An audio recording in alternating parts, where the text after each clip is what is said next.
Fala galera, mais um vídeo aqui do nosso canal e vamos falar da vitória do Fluminense. O Fluminense vence mais uma no Campeonato Brasileiro. Para falar a verdade, a equipe do Fluminense estava no jejum, né, no Campeonato Brasileiro, né? Vinha algumas rodadas sem conseguir vencer e hoje a equipe voltou a vencer no Campeonato Brasileiro. Venceu o Cruzeiro no Mineirão por 2-0.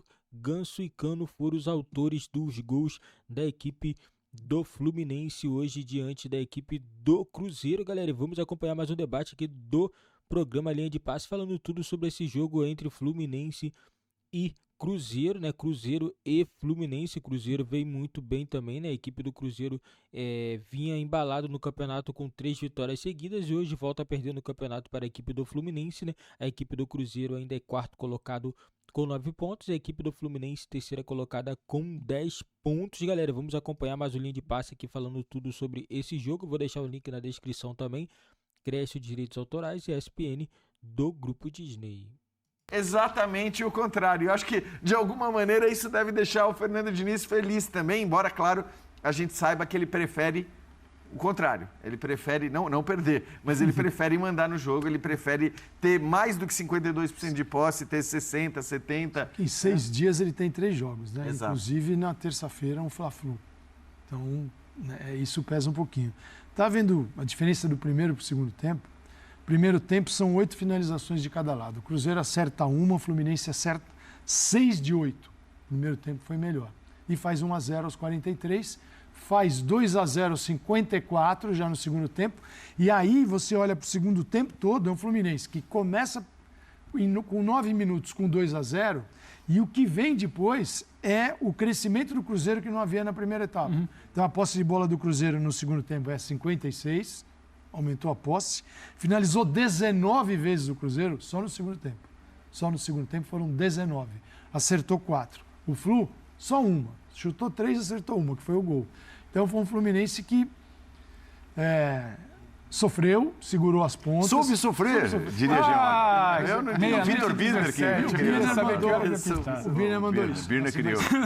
O Flu sofreu mais do que em outras partidas, assim, que se notava mais segurança. Eu acho que aí tem, apesar do resultado, um mérito muito grande do Pepa e do Cruzeiro, porque se olhar para o Cruzeiro, como ele está encarando os jogos da Série A, e é preciso, não é a camisa do Cruzeiro e a história só que está em campo. O que está em campo é a recuperação.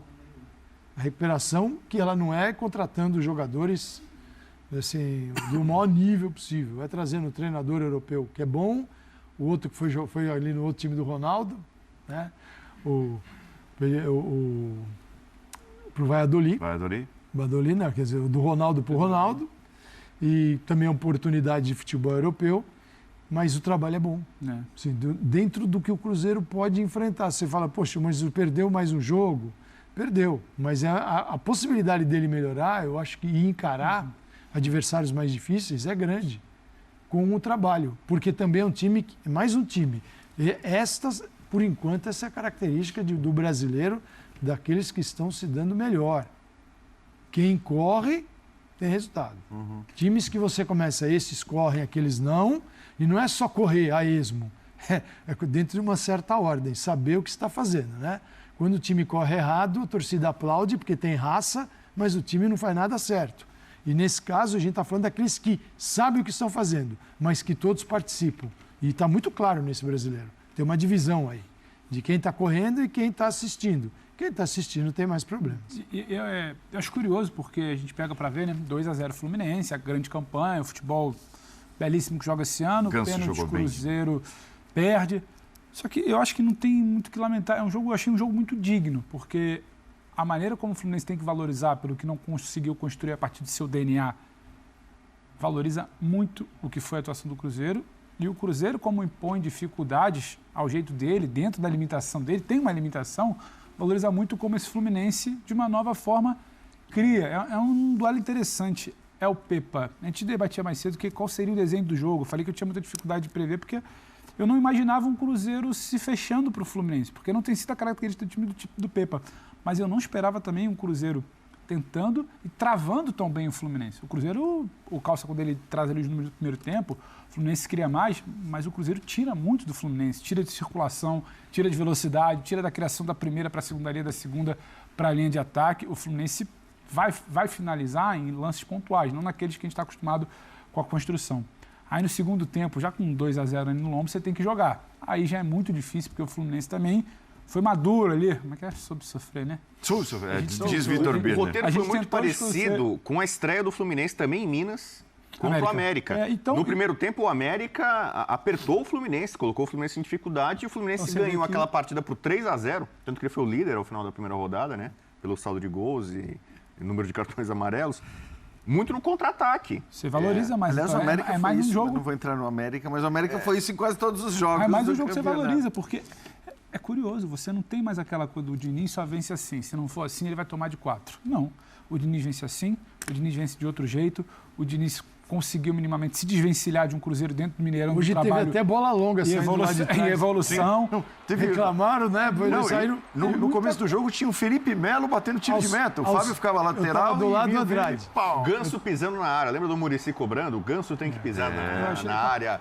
Armador, talentoso, mas tem que pisar na área e fazer gol. Quando a gente fala do porquê que o brasileiro está interessante, está disputado, eu separaria esse jogo pelo que o Cruzeiro tem de limitação e pelo que o Fluminense pode fazer e oferece outro tipo de construção.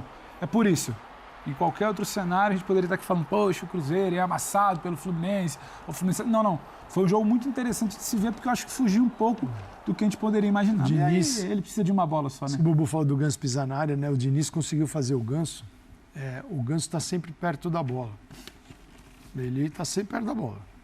Em alguns momentos até ele inicia, que é aquele jogo o rondo, né? O Fluminense junta e fica ali, pá, o adversário de bobinho. Ele inicia, o time continua, ele dá 3 passos atrás, a bola vai nele, ele já mapeou tudo e enfia. E essa era a grande crítica a ele, né? Cheio de gol do Sumir durante os jogos, com o talento que tinha. E isso não acontece. Então ele está onde a bola, ele segue, ele está perto da bola, ele faz. Pintou aqui, se a gente falando do Fluminense, né? Pintou um negócio aqui, falei assim, deu uma curiosidade agora, a gente não vai saber isso. Como o Diniz escalaria a seleção brasileira? Dentro da concepção de jogo dele, que é onde ele pode escolher, para este jogo que ele gosta de jogar, ele pode escolher quem ele quiser, menos o Cano. Campinho, um cara a cara para você, Calça. Podia fazer um cara a cara. Já que já um cara a cara, quem escolheria? Não, porque quem seria o Ares da seleção? Você já imaginou esse jogo, assim? Este tipo de jogo, primeiro que os adversários olham para o Fluminense e respeitam. Principalmente os europeus que enfrentam o Fluminense não olham para o Flu e falam da bagunça que é o Fluminense. Ninguém fala isso. E defensivamente os times do Diniz melhoraram muito. Tá? E esse Fluminense acho que é uma prova disso. Porque na outra passagem dele o Fluminense já foi vulnerável. Então, assim, todos que enfrentaram, você ouve disso, do Abel, do Luiz Castro, o Vitor Pereira falou isso nesse ano mesmo. Assim, todos eles reconhecem que é difícil enfrentar esse time que se agrupa, toca a bola e te arrebenta.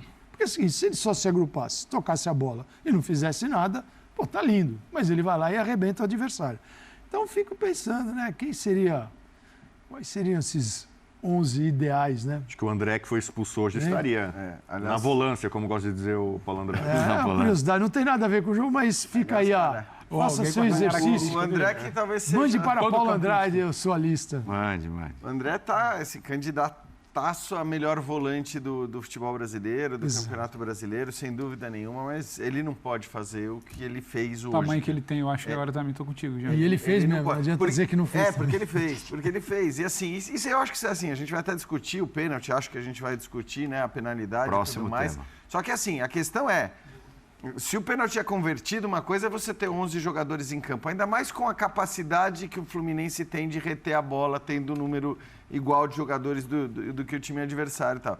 Na hora que você perde um jogador, quer dizer, a grande sorte aí do André e do Fluminense foi que o Cruzeiro desperdiçou o pênalti, porque ali, quer dizer, depois se você tomar um gol com um jogador a torcida menos, vem abaixo, o estádio cheio. Até porque o jogo já era um jogo muito difícil, então, e a gente sabe que agora a tal da tolerância zero e assim, toda vez que eu falo que eu concordo com a tolerância zero da arbitragem, vem as porradas dizendo que a arbitragem é uma porcaria e tudo mais.